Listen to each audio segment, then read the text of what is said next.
police continue to look into reports about a social media post by the Green Party leader, Zach Polanski. Reform UK reported Mr Polanski to the police after he shared this on Instagram. Several images, which included a photo of a man wearing a T-shirt with a picture of a guillotine below the words, "We're only making plans for Nigel." Reform's Nigel Farage has said, "If I was to post anything as insightful, then I would expect to be arrested, and so should Polanski." Well, Mr Polanski is here. Good evening to you. Good evening, Victoria. Well, there you go. This is GB News Originals. I'm Emily Carver. Please do give this video a like and subscribe to our channel for more content like this. And do leave a comment. Let me know what you think. Do you want to take this opportunity to apologise to Nigel Farage? Well, if I'd done it deliberately, I'd be apologising. But because this was a mistake, I think the important thing is that I point out it's a mistake, that I also make sure that I condemn political violence. And also, crucially, I make a commitment to be better on my social media. OK. Do you want to apologise then or not? No. The reason for that is because Nigel Farage, when I posted this, or when the person posted it, it got less than 1,000 likes. Nigel Farage then took it, cropped it, so it made it look like I posted it, which I think was fundamentally dishonest. It's now had 3.2 million views. So actually, this whole conversation has been seen more because Nigel Farage, the Yusuf, and I think Richard Tice posted it. So I'm accepting my responsibility in that I shouldn't have accepted that collaboration. I'm accepting that we all need to condemn political violence.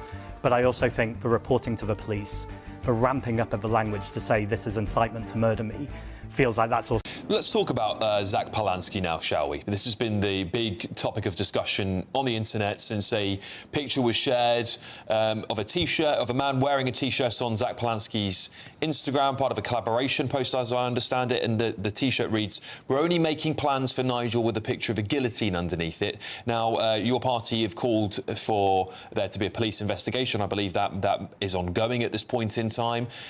There's a charge against Reform UK here for being hypocritical. You backed Lucy Connolly. You've been big on free speech. Do you not feel it's hypocritical for your party to now all of a sudden call for a man to be arrested because he shared this post? No. Look, Lucy Connolly was a mum, someone not involved or barely involved in public life. Zach Polanski is the leader of a national political party, and he has posted, collaborated with a post on social media with a guillotine with blood on it, saying this is being prepared for Nigel Farage. And the context is that one of our colleagues was brutally murdered just a few weeks ago, Anne Widdecombe, that there are hundreds and hundreds of death threats against Nigel Farage, many of them credible, that a man is serving in prison at the moment who came across on a small boat for threatening to kill, setting out to kill Nigel Farage. Another man was arrested the other day for threatening to kill Nigel Farage. We've got extreme trans action groups calling for violence against Reform members of Parliament. Zach Polanski knew exactly what he was doing, and he does need to face the consequences. It's absolutely right that the police investigate this. You cannot have threats of violence against Reform MPs because you don't like what we say, because we call for secure borders, an end to mass migration, because we're not prepared to see radical Islam take over this country, because we take the strong calls on the big issues facing this country. If you incite violence, then there should be consequences for that. And so I'm pleased the police are investigating. Ultimately, it's up to them how far they take this. But Zach Polanski needs to face the full force of the law for his actions. OK, and what do you say to those who say that sets a dangerous precedent when you've got political parties calling the police on each other for what they're posting on social media? There will be those who say the right to offend is a right in this country because we have free speech. Of course, I'll always defend the right to offend people, but I'll never defend the right to incite violence, to encourage people to kill people for serving in public life, people who are known to be facing credible death threats, where there are people in prison for actually attempting to kill them. That is what Zach Polanski did in this case. That is completely unacceptable. Two of my former colleagues here in the House of Commons, David Amess and Joe Cox, were murdered in the time that I served in Parliament. Another, Anne Widdecombe, dear colleague of ours, was murdered just the other day. This has got to stop.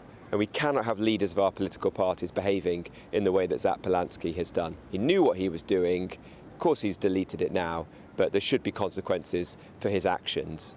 OK, let's talk about one last thing, if you don't mind, Mr Jenrick. Let's talk about compulsory voting. This is being mooted again in the press today. What do you think? Do you think this is a good idea? My concern, I'll put it out there, is that actually this may encourage political parties to actually give away more freebies, and actually what we need in the country is tough medicine. But do you think voters should be forced to go to the polls? Well, it's not something that I've ever supported in the past. I am worried about fewer people voting than they did in a previous generation. But the answer to that is politicians actually tackling the big issues facing the country and politicians getting stuff done. The reason why, in my experience, people are not voting at the moment is because they're so disillusioned with politics. They think that we've been badly governed for 20 or 30 years. You've got two political parties who just seem to come and go and nothing ever changes. People break their promises. People get elected saying they're going to, secure our borders, and then precisely the opposite happens. It's politics which is putting people off, not the voting system. What I want to see are the political parties actually setting out to bring forward the radical changes that this country needs that will inspire people to go out and vote. That's what reform stands for. Zach Polanski refuses to apologise to Nigel Farage, and the reason why will shock you. Something happened this week in British politics that says more about power, ego, and survival than almost anything we've covered this year. A social media post, a T-shirt, a guillotine, and a refusal 3 times over to say sorry. Welcome back to Britain Underneath, the channel that pulls back the curtain on what's really going on in Westminster, while everyone else is busy shouting at each other on the telly. If this is your first time here, do yourself a favour and hit that subscribe button right now, because what you're about to hear is the kind of story the mainstream outlets will only give you half of. Let's dive in. It starts, as these things often do, on Instagram. Zach Polanski, the newly minted leader of the Green Party, accepted what's called a collaborator request on a post showcasing images from a party event in Bristol. Nothing unusual there. Collaborations happen every day. Images get shared, tags get added. Except buried among those photographs was one that would ignite a political firestorm. A man in the crowd, wearing a T-shirt bearing an image of a guillotine, paired with the line, "We're only making plans for Nigel," a callback to a lyric from the 1979 band XTC. Subtle? Not particularly. Pointed? Almost certainly. And within hours, the internet had connected the dots straight to Nigel Farage, leader of Reform UK. Now here's where it gets serious. Farage didn't just get annoyed, he escalated. He and his party reported Polanski to the police, and Farage took to social media, declaring that if he himself had ever posted anything he considered so provocative, he'd expect to be arrested. And, in his words, so should Polanski. Strong language, deliberate language, the kind designed to travel fast and land hard. Before we go further, if you're finding this breakdown useful, this is exactly the sort of story Britain Underneath exists to unpack. Tap subscribe so you never miss the next one.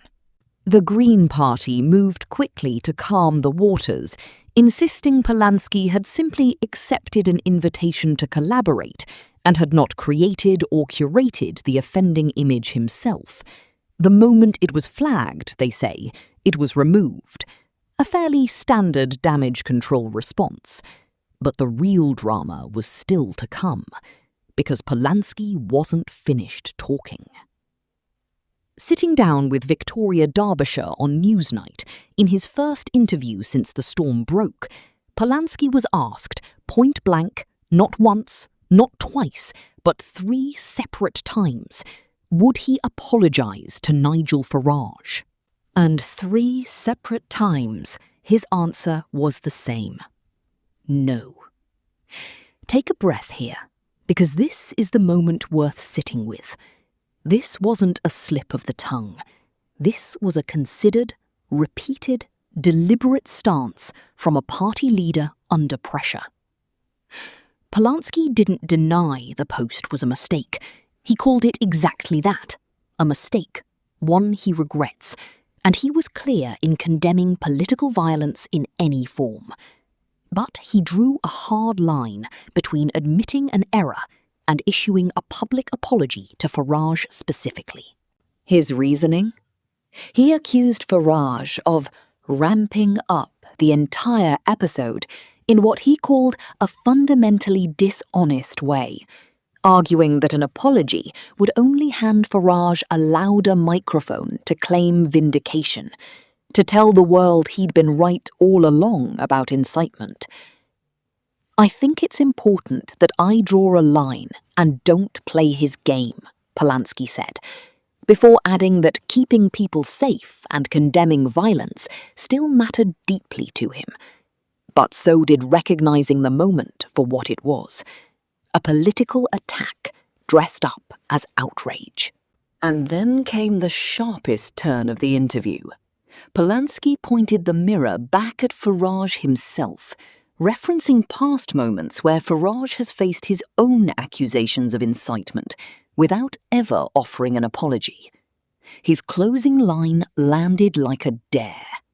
If Nigel Farage wants to apologise for every time he's put other people in danger, then Polanski said he'd be happy to offer one of his own. Two leaders, two very different definitions of accountability. One guillotine t-shirt that's turned into a full-blown standoff about who owes who an apology in British politics. Stay informed, stay sharp, and if you want to understand what's really happening beneath the headlines, this is where you belong.